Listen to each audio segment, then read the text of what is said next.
2 ಎಕರೆ ತೆಂಗಿನ ತೋಟ, 2 ಎಕರೆ 3 ಕುಂಟೆ.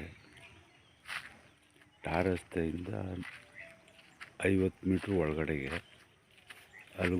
ಇಗ್ಲೂರು ಟು ಚನ್ನಪಟ್ಟಣ ಟಾರ್ ರಸ್ತೆಯಿಂದ 50 ಮೀಟ್ರ್ ಒಳಗಡೆಗೆ concrete road phase.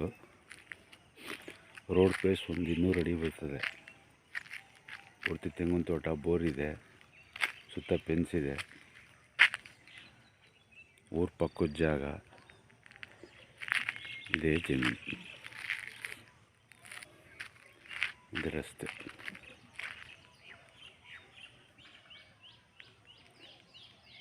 Iggalur to Channapatna main ರೋಡಿಂದ 50 ಮೀಟ್ರ್ ಒಳಗಡೆಗೆ ಊರ ಪಕ್ಕದ ಜಮೀನು, ಕಾಂಕ್ರೀಟ್ ರಸ್ತೆ, 2 ಎಕರೆ 3 ಕುಂಟೆ ಜಾಗ, ತೆಂಗಿನ ತೋಟ, ಬೋರ್ ಇದೆ, ಸುತ್ತಲೂ ಫೆನ್ಸ್ ಇದೆ.